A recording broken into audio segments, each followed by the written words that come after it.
An ABC guide.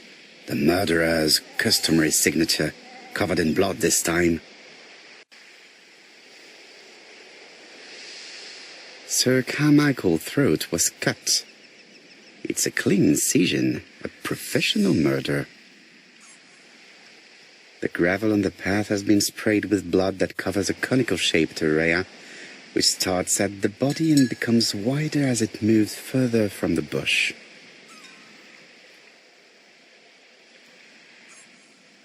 Apart from the wound to the throat, the body is untouched. No cuts, no bruises.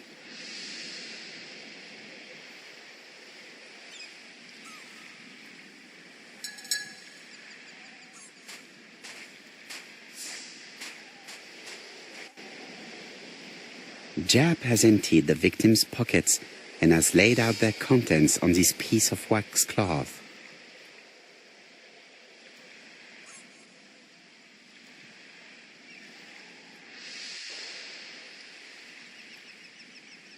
It is pointless.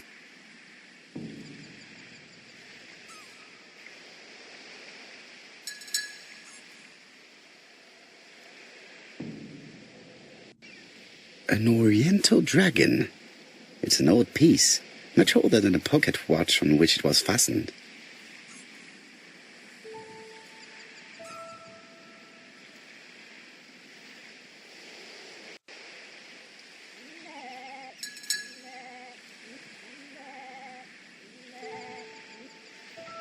Nothing appears to be missing from this wallet.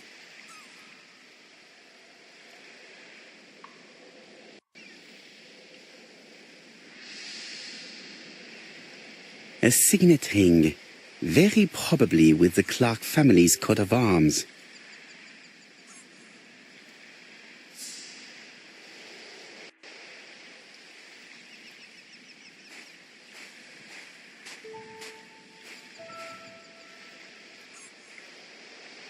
This place is very calming.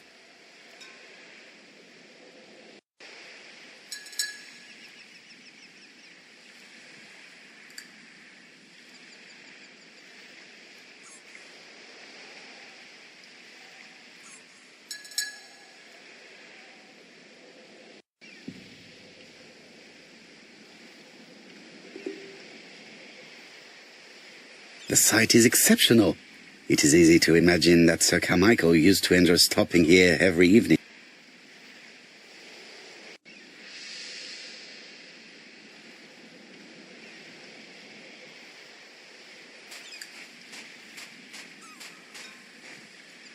The body is just in front of a bush, one of the only bushes in the surrounding area.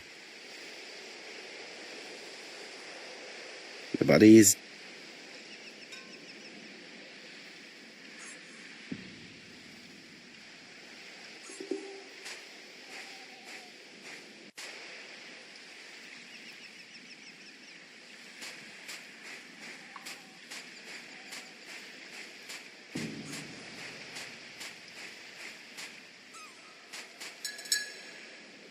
I'm not going to leave now. I still have some clues to...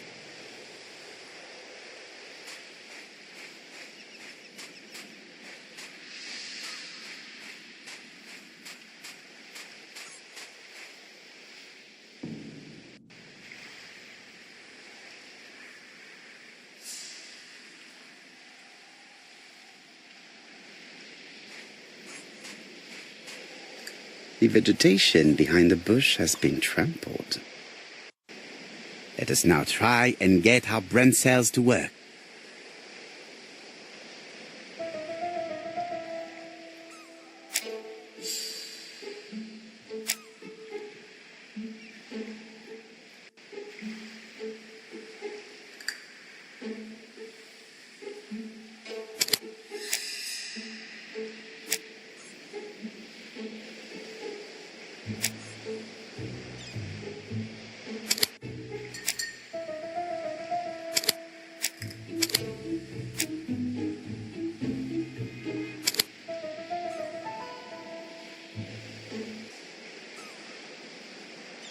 Sir Carmichael had his back to the bush when the killer cut the throat from behind. A fatal blow that sprayed blood over a range of more than 1 meter.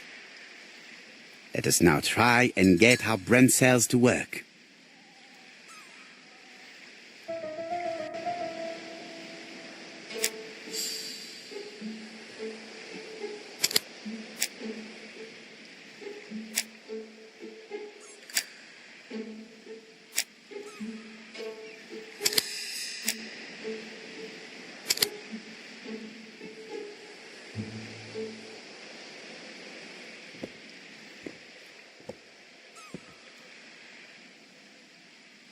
Have you finished, Poirot? Chief Inspector, many questions remain unanswered, but I am certain of one thing. The killer has prepared his crime very carefully. Quite right. He must have known Sir Carmichael's movements well to plan such an attack.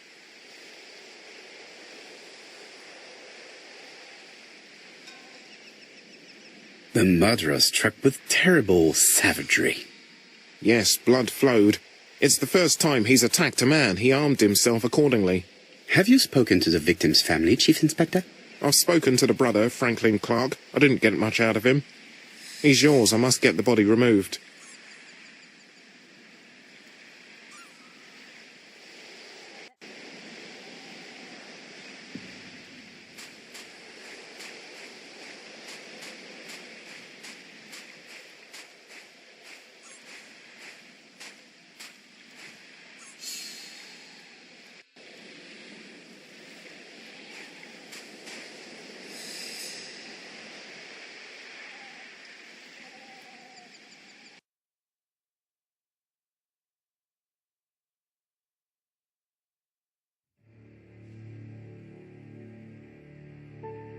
To be honest, this inspector seems rather obtuse. I'm counting on your friend Poirot to catch my brother's murderer. Ah, here he is now. Please, Mr. Poirot. Mr. Poirot, this is my brother's secretary, Miss Thora Gray. Pleased to meet you, Mr. Poirot. Would you like some tea? No, thank you, mademoiselle. I find it hard to digest.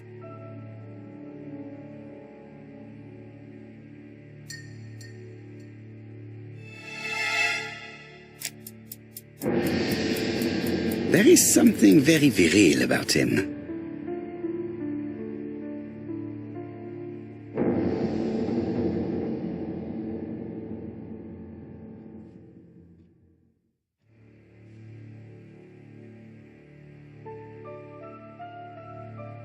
Franklin Clark is an adventurer, the sort of man that women like.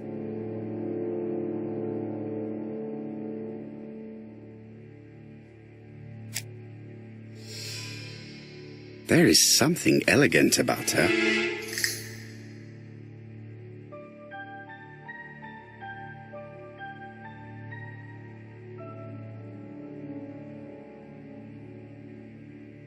She has good taste, except perhaps in her choice of jewelry. Please excuse me, I have to take care of Lady Clark.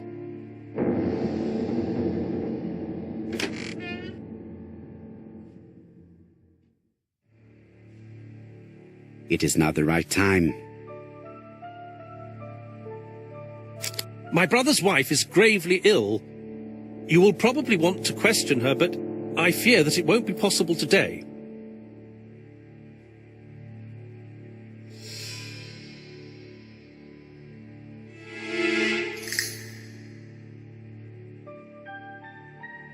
Of course, I understand. Someone set a trap for your brother. Who was familiar with his habits? Everybody knew he took his evening walk at 8:30, and that he always followed the same path.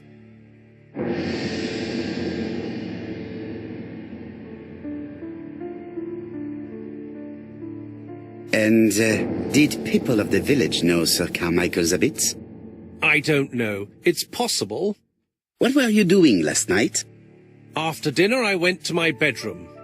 At 11 in the evening, the telephone rang. It was the police. I went to look for my brother.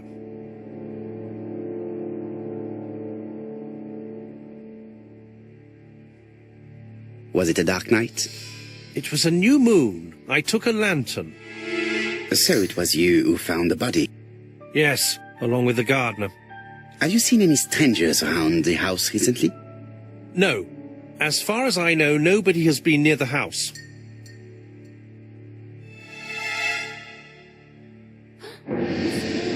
Oh, Lady Clark must have fallen from her chair. I have to help Miss Grey get her up.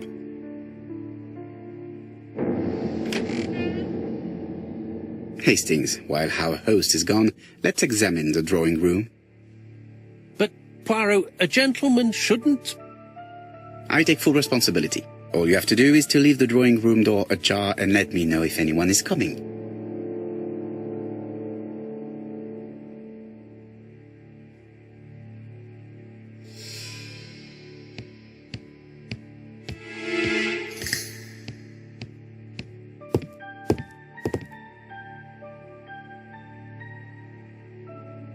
A tiger.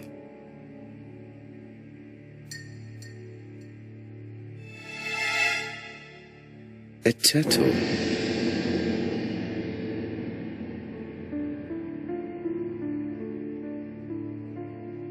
A dragon.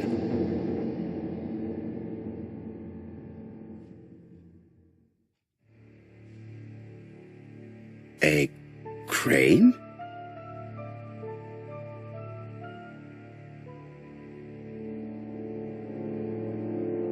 It is an emperor. His place at the center of the table is probably symbolic.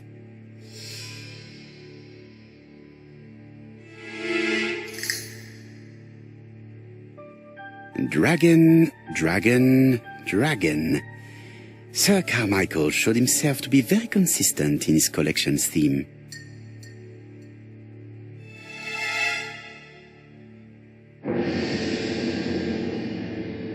Comside's private collection, purchases since 1920. The catalogue for Sir Carmichael Clark's collection.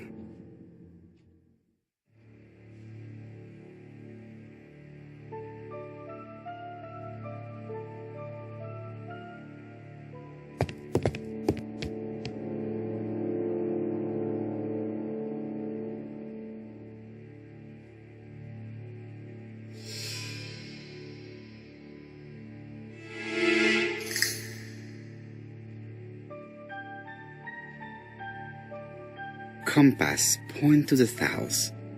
Bronze and magnetite, Han Dynasty, circa 210 BC, purchased in Hong Kong 1935.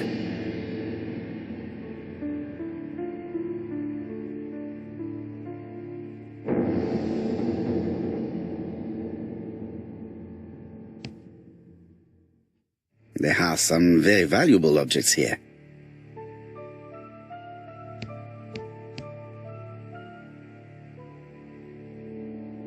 Traditional Chinese map.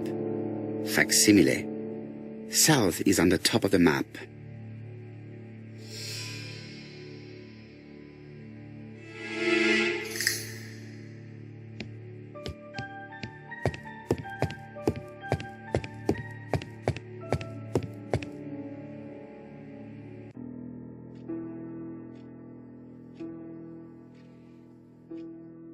The cardinal points.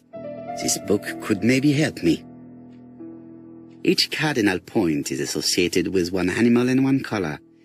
In the middle sits the imperial dragon, and out of respect, all the others are turned towards him. Turtle, the dragon, the crane, and the tiger. I think I've already seen this motif somewhere.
The position of each motif is correct, but they are not turned the same way as on the table.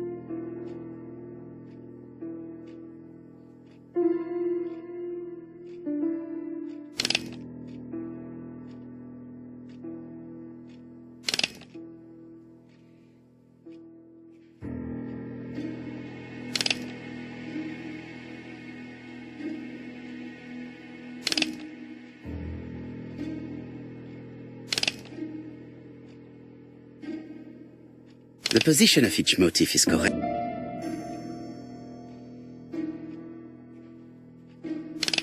I think I heard a bang. Could it be this cupboard? This is interesting.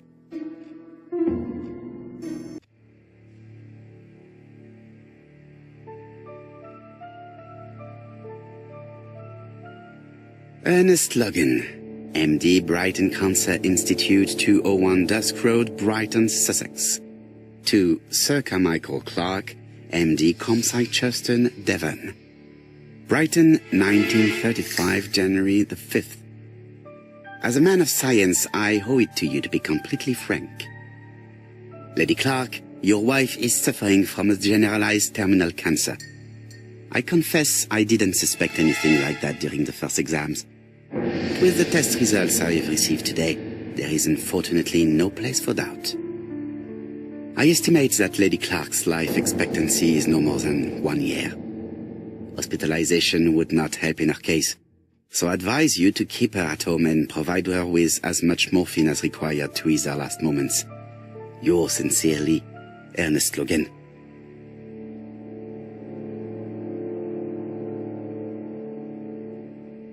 These daggers are only ceremonial weapons. I do not think that the crime weapon is here.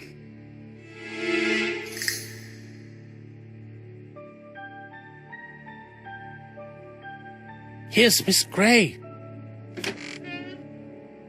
Sorry to keep you waiting. Lady Clark's condition requires regular care. I believe you want to ask me a few questions. Indeed, mademoiselle.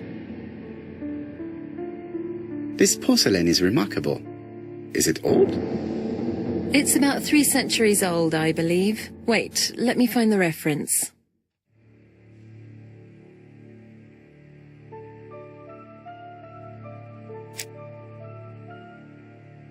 She appears to be very flustered.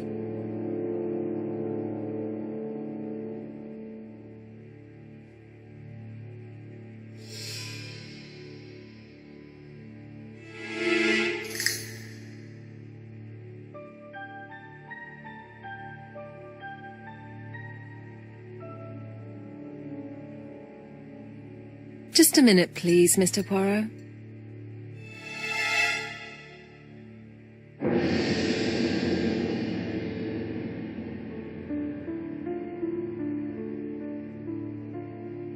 She is unable to hide her emotion, and her makeup has been disturbed. I think that this young woman has just been kissed. Here? Teapot with black dragon, Gangshi period, end of the 17th century. It is a rare piece with unusual colours. You have a good knowledge of art history. Acquired while working with Sir Carmichael. I used to help him manage his collection and choose his new acquisitions.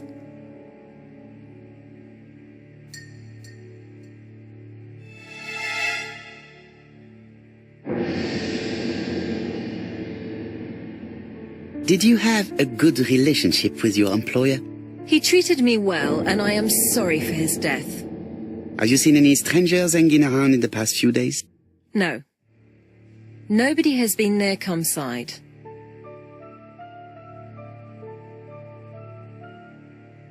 What were you doing yesterday evening at the time of the murder? I was sleeping. I was woken by the telephone at 11. I heard Franklin Clark speaking with the gardener. They left with some lanterns and they found the body.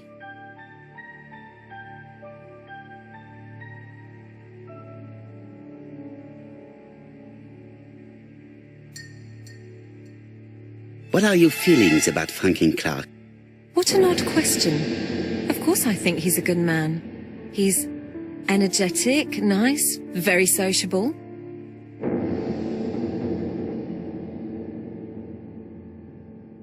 Miss Gray, if I may be so bold, please do not take offence. My friend has rather unusual methods, but all he wants is to find the murderer. Yes, I understand. I must rest. Please excuse me.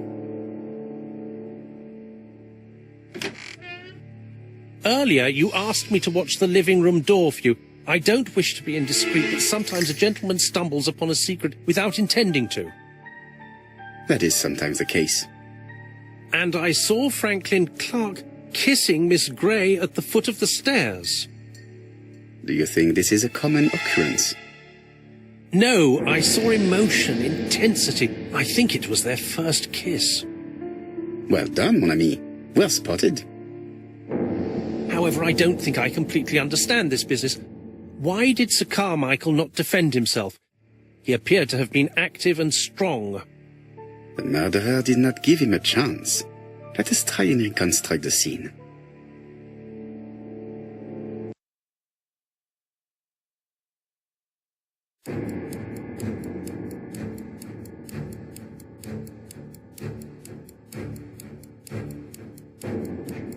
Sir Clark is taking his customary walk. Our killer is hiding behind a bush.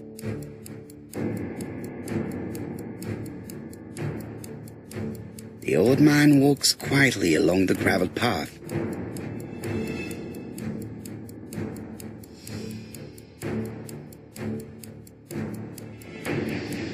Then he turns towards the sea to gaze at it.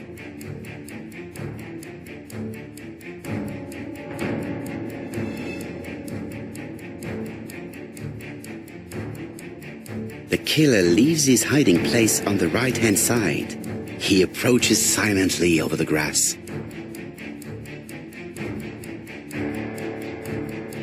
Then he throws himself on his prey and cuts the poor man's throat.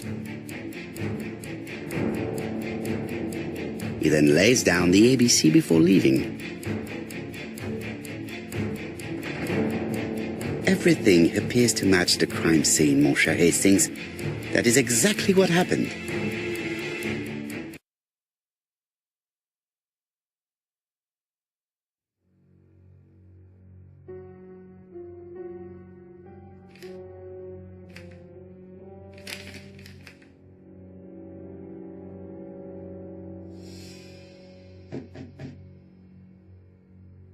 Oh, just a minute. I'm getting dressed.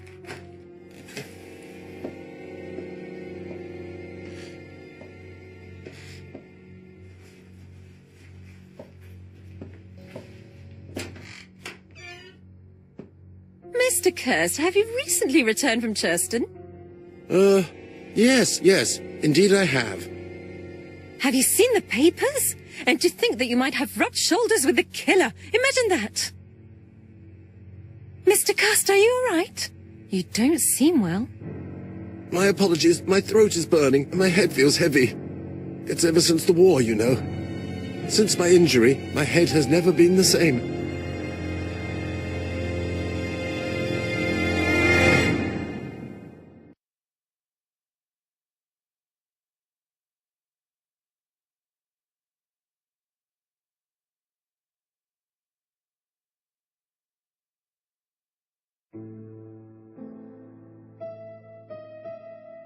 Poirot, it's a pleasure to be with you again after all these years.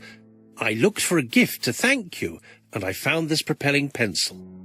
An authentic collector's item. You spoil me, mon ami.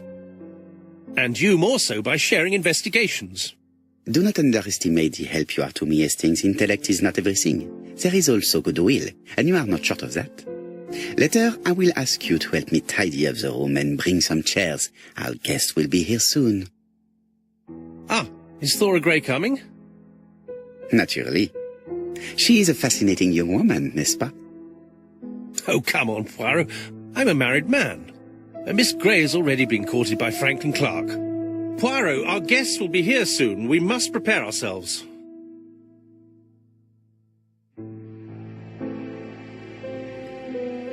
I should take advantage of the silence to examine them.